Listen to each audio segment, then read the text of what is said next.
Salut les petits potes, c'est Delcor, on se retrouve aujourd'hui pour 5 nouveaux threads d'horreur. Oui, je sais, on dirait Passepartout du Fort Boyard qui montre qu'il a 5 clés, mais non, aujourd'hui c'est 5 nouveaux threads d'horreur que je vais te raconter.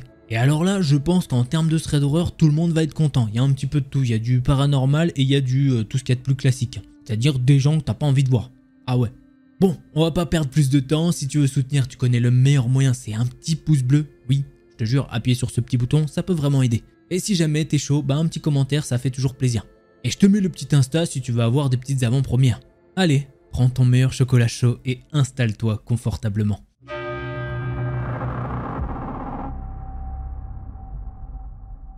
Tout d'abord, mon frère, ma sœur et moi-même, nous ne savons pas trop ce que l'on a vécu. Mais vous allez comprendre. La première fois qu'on l'a vu, moi et ma sœur, on n'était pas vraiment sûrs d'avoir vu ce qu'on avait vu. Mais mon frère, lui, l'a bien vu. Tu vas comprendre. C'était un esprit qui avait tout l'air d'un stéréotype de film d'horreur. Elle est apparue devant nous, comme une femme pâle, de taille moyenne et mince avec de longs cheveux noirs jusqu'à la taille. Ses cheveux étaient sales, gras jusqu'aux pointes, comme si ses cheveux étaient mouillés. Elle portait une robe ou une toge, je ne sais pas trop. Elle était à la base blanche, mais maintenant, elle était très sale et jaunie. Ses pieds étaient également sales. À chaque apparition, elle était pieds nus. La couleur de sa peau était d'un blanc extrême et elle était veinée de partout. Pour ma part, je ne l'ai vue qu'une fois, mais j'ai eu l'impression qu'elle était malade physiquement et mentalement. Il y a une chose qu'il faut que je vous dise, c'est que mon frère est le seul qui a vu son visage. Et à chaque fois qu'il voit cet esprit ou fantôme, elle le regardait droit dans les yeux. Elle se tient généralement au-dessus de lui quand il s'allonge ou bien elle se met derrière lui. Et elle lui sourit excessivement, comme si elle essayait de le narguer. Quand mon frère se réveille le matin, il la voit des fois à côté de son lit. Et quand il se réveille des fois, eh bien il la voit la nuit. Elle ne fait que l'observer, mais c'est flippant. Et cela n'a pas duré que quelques mois, non, ça a fait plus d'1 ou 2 ans. Quand il la voit la nuit, elle est en train de l'observer. Et il a vraiment trop peur de bouger, car elle a toujours ce sourire chelou sur le visage, comme si elle le détestait. Plus le temps passe et plus mon frère nous avoue des choses. Cette entité lui chuchote des choses. Il y a un autre détail, c'est que ce fantôme semble le suivre. Il l'a déjà vu dans sa voiture. Il a regardé dans son rétroviseur arrière et elle était là, sur la banquette arrière. En voyant ça, il était énormément surpris, a donné un coup de volant et il a failli s'écraser. Moi, de mon côté, je ne l'ai vu qu'une seule fois. Mais c'était dans un rêve. Dans ce rêve, je me tenais dans la chambre que moi, mon frère et ma sœur partagions quand nous étions petits, juste avant le divorce de mes parents. Dans cette pièce, il fait très sombre, mais je peux voir que la lampe du salon est allumée. Donc je me dirige vers le salon. Quand j'arrive dans la pièce, là, je peux voir que la lumière de la cuisine est allumée. Et dans la cuisine, au-dessus du bar, il y avait une fenêtre au plafond. Et c'est là que je l'ai vue. Il y avait une femme suspendue dans les airs, allongée à plat, comme si elle était sur un lit. La première chose que j'ai vue, ce sont ses cheveux gras qui pendaient. Puis j'ai remarqué l'arrière de ses bras et de ses mains. La robe qu'elle portait pendait. L'arrière de ses mollets et de ses talons était sale et ses pieds étaient noirs. Dans ce rêve, je me sentais vraiment bizarre. J'avais un sentiment inconfortable. C'était comme si j'avais erré et que je voyais quelque chose que je n'aurais pas dû voir. Je me souviens avoir eu très peur quand j'ai réalisé cela. Et j'ai voulu partir avant qu'elle ne remarque que j'étais là. Puis d'un coup, je me suis réveillé. Et c'était la première fois que je l'ai vue. Et la dernière, je l'espère. Quelques années plus tard, mon frère et moi échangions des histoires de fantômes. Et je lui ai parlé de mon rêve très creepy. Avant tout cela, personne n'avait vraiment échangé à ce sujet. Donc je n'étais au courant de rien de ce que mon frère vivait avant cette soirée. Mais cette nuit-là, il s'est beaucoup confié. Je lui ai alors demandé pourquoi il ne l'avait jamais dit à personne. Il m'avait répondu qu'il avait peur que les gens le prennent pour un fou. Puis d'un côté, il s'est senti soulagé que moi aussi je l'ai vu. Nous avons tous les deux décidé d'en parler à notre sœur. Et notre sœur nous a dit qu'elle la voyait aussi. Surtout quand elle était enfant. Quand on lui a parlé de tout ça, on ne lui a jamais décrit le fantôme que l'on avait vu. Et quand elle a finalement dit qu'elle voyait une silhouette d'une femme sombre avec des cheveux longs dans une robe claire mais jaunie, qu'il la regardait tout le temps depuis le couloir quand elle était dans sa chambre, nous avons vraiment flippé. S'ajoute à cela que ma sœur faisait des paralysies du sommeil. Dans cette paralysie, elle ne voyait rien, mais elle savait qu'il y avait quelque chose de malveillant dans la pièce avec elle. Depuis qu'elle a déménagé de la maison familiale, elle ne voit plus cette fille, et elle ne fait plus de paralysie du sommeil. Mais cette entité a beaucoup tourmenté ma sœur et mon frère. En ce moment, j'y pense beaucoup. Pourquoi mon frère est le seul à la voir réellement? Pourquoi est-elle si agressive avec mon frère et non avec moi et ma sœur? Et surtout, Pourquoi depuis quelque temps a-t-elle arrêté de se manifester? Voilà, c'était mon histoire. Et bah peut-être qu'elle est partie dans une autre maison, malheureusement et heureusement pour eux j'ai envie de dire. C'est flippant ce genre de choses. Clairement je pense que ça décrit plutôt bien Sadako. Sadako elle fait très flipper, moi je suis désolé mais c'est quand même très flippant. Hein. Je vois ça, je peux te dire que ça part vite en cacahuète. Histoire très très cool que moi j'ai kiffé, je sais pas toi ce que t'en as pensé. D'ailleurs, petit sondage, t'hésites pas à me dire si tu préfères des histoires paranormales ou des histoires tout ce qu'il y a de plus classique dans les threads d'horreur. Voilà, et si t'aimes les deux, pareil, tu me le dis. Tu me dis, moi les deux, ça me dérange pas. Comme ça, je ferai un petit peu une variation.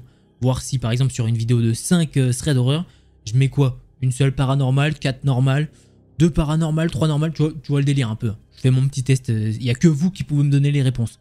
Parce que moi, je m'en fous, moi j'aime tout. Moi j'aime paranormal ou normal, ça me dérange pas. Mais c'est pour vous, c'est à vous que je raconte les histoires, hein, c'est pas à moi. Allez, on passe au second thread d'horreur.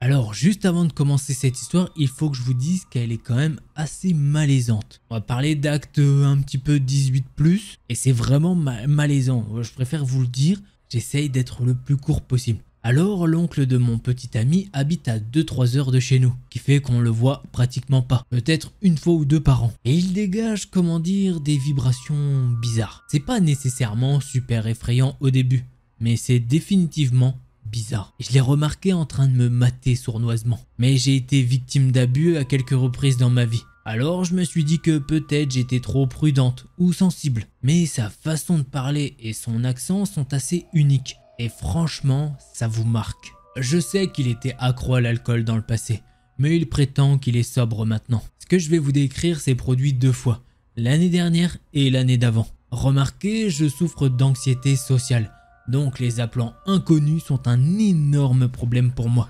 Commençons avec ce qui s'est passé il y a 2 ans. Un numéro inconnu m'a appelé, et une voix masculine très semblable à la sienne me demande si je vais bien et ce que je fais en ce moment.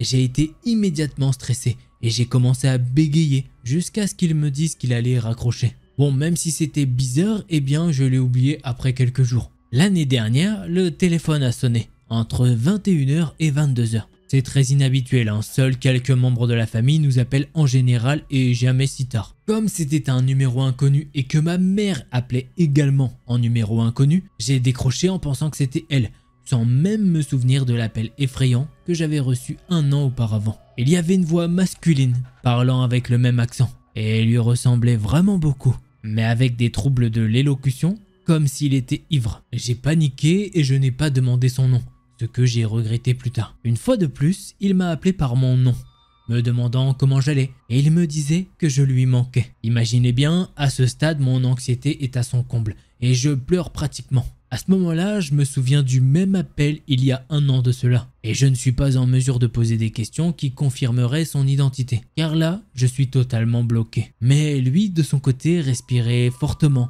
et ce qu'il disait était difficile à comprendre. Il m'a ensuite demandé si je m'ennuyais et si j'étais seul en ce moment, car il adorerait me rendre visite. J'ai immédiatement dit « Non, non, mon petit ami est là », et il m'a répondu « Quel dommage ».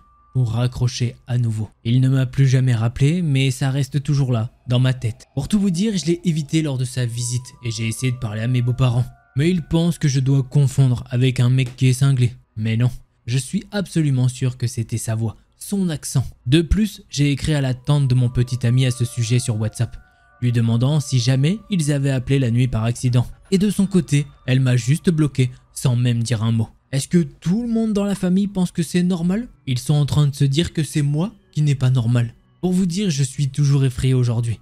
La façon dont il parlait au téléphone, il respirait lentement et faisait des bruits très bizarres. Autant vous dire qu'au téléphone, j'avais l'impression qu'il était en train de faire quelque chose avec son engin pendant qu'il me parlait. C'était quelque chose de dégoûtant. Mais apparemment, par ici, c'est quelque chose qui se fait. Voilà, c'est ainsi que se termine cette histoire.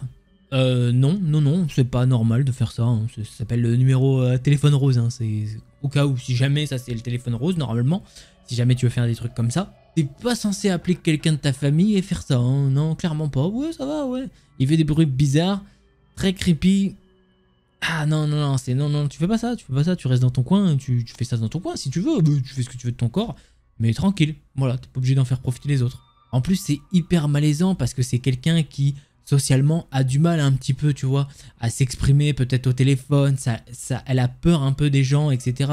Moi, tu me fais ça, je te dis, bon, je t'insulte, je peux pas dire les insultes sur YouTube, mais tu vois, j'insulte, je fais allez, je raccroche, je bloque, ouais, point barre, il y a pas de, tu vois, mais les gens, on réagit pas forcément pareil, chacun. Donc c'est facile de dire machin, mais tout le monde est un petit peu différent. Donc voilà, pour elle, ça devait être vraiment effrayant, quoi.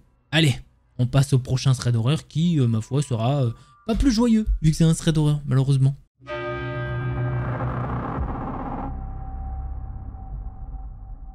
À l'époque de cette histoire, j'avais 52 ans, et pour vous donner un petit peu de contexte, eh bien, je suis une femme. Alors pour ceux qui des fois captent pas, c'est que moi, je raconte l'histoire que la personne a racontée. Je suis pas une femme de 52 ans. Voilà, je préfère mettre un petit olé parce que des fois il y a des gens qui comprennent pas que c'est moi qui raconte une histoire et ils pensent que c'est moi ma vie personnelle. Donc voilà, sachez que c'est moi qui raconte des histoires, point barre. Donc voilà, là je raconte l'histoire d'une femme qui avait 52 ans à l'époque, ok? Je voyageais en voiture pour un travail à l'extérieur de la ville. Je m'étais arrêté dans une station-service populaire et très fréquentée. Je devais faire le plein de la voiture, me dégourdir les jambes, utiliser les toilettes et prendre une petite collation. Là-bas, j'ai été approché par une femme ayant une déficience intellectuelle qui semblait être dans la mi-vingtaine. Elle cherchait à se rendre dans une ville située à quelques villes de là. Pendant qu'elle était allée aux toilettes, eh bien, ses potes en voiture l'avaient laissée là. Elle était forcément un peu contrariée. Elle n'avait pas de téléphone portable et ne connaissait aucun numéro de téléphone. Donc je ne pouvais pas appeler quelqu'un pour elle. J'ai vérifié auprès des employés du magasin et ils ont dit qu'effectivement elle était là depuis à peu près 1 heure à la recherche de quelqu'un qui pourrait l'emmener. Car ses amis l'avaient quittée alors qu'elle était aux toilettes. J'ai alors pris la décision de faire quelque chose que je n'ai jamais fait auparavant. Prendre quelqu'un en sorte d'autostop. Bon, je n'allais pas dans la ville où elle voulait aller, mais je me dirigeais dans cette direction. Et je lui ai dit que je pourrais la déposer à l'épicerie d'une ville voisine. C'était une épicerie avec quand même pas mal de monde. Donc de là, elle pourrait peut-être retrouver quelqu'un pour se rendre à sa destination. Et puis au pire, elle serait juste à 5 km de là où elle voulait aller. Ce qui est quand même mieux que les 25 km qui séparent la station à là où elle voudrait aller. Elle m'a alors dit qu'elle était partante et nous sommes montés en voiture. Tout de suite, j'ai remarqué qu'un van nous suivait. J'ai essayé d'accélérer un petit peu pour distancer la camionnette, mais elle a suivi mon rythme. Pendant ce temps, la femme à côté de moi voulait jouer avec mon téléphone. Je lui ai dit que non, c'était pas un jouet. C'était pour le travail et donc je l'ai pris et je l'ai mis hors de sa portée. La camionnette derrière nous accélère et commence à vraiment se rapprocher. À ce moment-là, la femme se souvient soudainement du numéro de téléphone de son petit ami. Et nous devons l'appeler. Je lui ai dit que je ne pouvais pas utiliser mon téléphone en conduisant. En plus de ça, on s'approchait du quartier des affaires de la ville voisine et je n'utilise pas mon téléphone quand il y a pas mal d'informations sur la route. Je lui ai alors dit, eh bien on est presque à l'épicerie, on va l'appeler depuis le parking là-bas. Elle s'est mise à s'agiter et à crier. Non, non, tu dois me ramener à la maison. Je lui ai dit que je ne pouvais pas faire ça, que je n'irais pas, que c'était dans la direction opposée à celle où moi j'étais bientôt attendu. Je lui ai alors dit, ne t'inquiète pas, on va l'appeler depuis le parking. Elle est devenue de plus en plus bouleversée et frustrée. Et au-delà de ça, le van qui était derrière nous se rapprochait encore et encore. Je me gare sur le parking de l'épicerie, il est environ 16 h.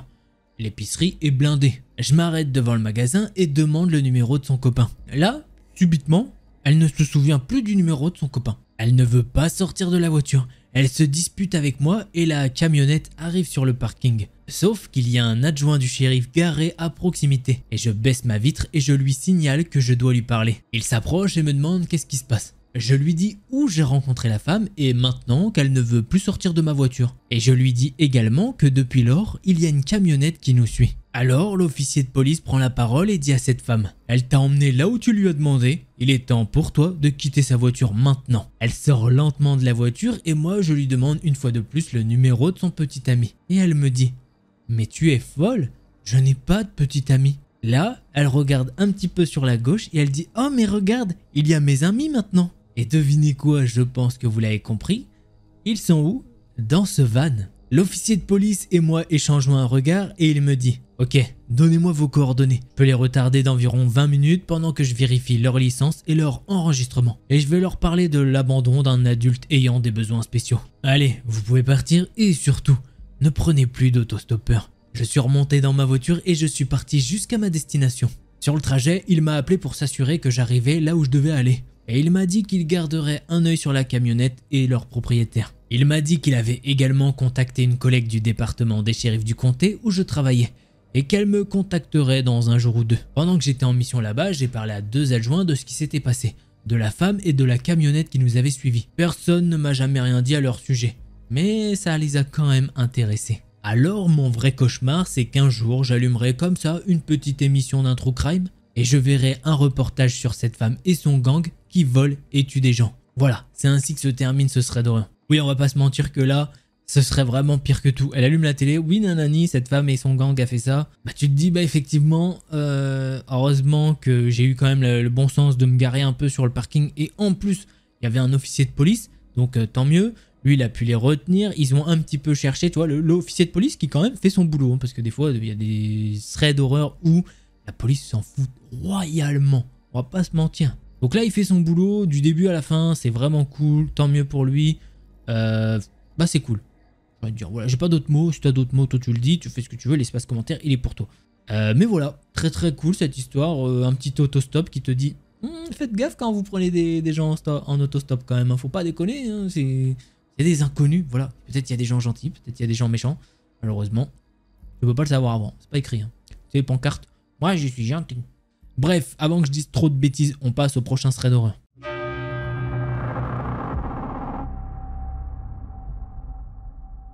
Je suis une femme plus âgée, et quand j'étais jeune, les choses étaient différentes. Vous pouviez faire de l'autostop avec des mecs effrayants dans leur camionnette. Nous les appelions des hippies. Mais c'était aussi une époque où les tueurs en série erraient librement. J'ai grandi dans une ferme en Caroline du Sud. Pas de route goudronnée et pas beaucoup de communication avec l'extérieur. Mon meilleur ami et moi avions décidé d'aller à pied au seul magasin, bureau de poste, station-service pour aller acheter des bonbons. Ce qui était très inhabituel car nous n'avions jamais d'argent. Alors que nous marchions, cette voiture est arrivée en roulant très lentement. On n'y a pas vraiment pensé étant donné que les routes étaient pas dans les meilleurs états possibles. En plus de ça, on nous avait jamais parlé du danger que pouvaient représenter des inconnus. On connaissait plus ou moins tout le monde et dès que quelqu'un nous disait bonjour, ça y est, c'était fini. Et bien justement, cette voiture est passée et puis on l'a vu faire un demi-tour. J'y ai pas beaucoup pensé jusqu'au moment où cette voiture est venue s'arrêter près de nous. Je ne savais pas ce que représentait vraiment le danger d'un inconnu.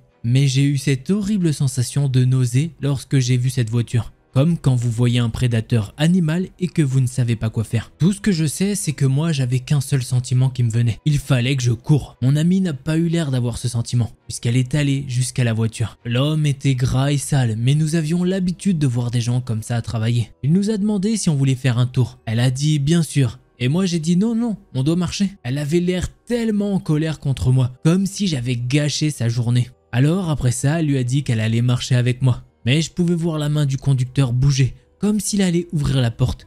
Et moi, j'avais un sentiment de terreur. Tout a commencé à aller au ralenti, alors j'ai attrapé le bras de mon ami et je l'ai tiré en arrière. À ce moment-là, une autre voiture arrivait en sens inverse. Et le monsieur est parti. Elle était vraiment en colère contre moi pour lui avoir fait mal au bras et lui avoir laissé quelques bleus après. Mais quelques années plus tard, elle est venue et elle avait l'air de s'évanouir. Elle avait un journal à la main et ne pouvait rien dire. Alors je l'ai regardé et c'était ce même homme qui avait essayé de nous faire monter dans sa voiture. Il s'appelait Pee-wee Gaskins. Alors s'il vous plaît, n'ayez pas peur de blesser les sentiments de quelqu'un. On m'a littéralement appris à obéir à chaque adulte. Mais si je l'avais fait, nous ne serions pas ici aujourd'hui. Essayez de prendre des armes pour vous défendre. Les gens ne sont pas gentils. Les criminels sont de plus en plus nombreux. Soyez toujours conscients. Suivez toujours votre instinct. Alors je vais vous donner un bref résumé de qui est Pee-wee Gaskins. Je vais pas vous faire un true crime clairement. En gros c'était un tueur en série américain qui abusait de ses victimes en Caroline du Sud. Il a poignardé, tiré, noyé et empoisonné plus d'une douzaine de personnes. Et quand on parle de personnes, il y a aussi forcément des mineurs. Je vous fais pas le résumé de toute sa vie, mais c'est quelqu'un qui honnêtement n'est pas gentil. On va pas se mentir, hein, c'est... Je pense que ouais, d'accord, des fois tu choisis bien tes mots, ouais, il est pas gentil. Non mais en essayant d'être gentil, enfin moi pour la monétisation pour YouTube, il faut que je dise les choses doucement parce qu'il faut pas froisser. Mais ouais, c'est pas quelqu'un que t'as envie de voir. Donc là tu comprends que ce thread d'horreur, c'est clairement un témoignage de quelqu'un qui a échappé à un tueur en série. Donc là, tu te dis pas, oui peut-être, parce que des fois dans les threads d'horreur, on est en mode, ah peut-être qu'il lui aurait fait du mal. Là sur un tueur en série... Il y a de grandes chances, on va pas se mentir. C'était un thread d'horreur quand même qui envoie du steak. Parce que là, clairement, tu te dis c'est réel. Alors voilà, on va passer au dernier thread d'horreur.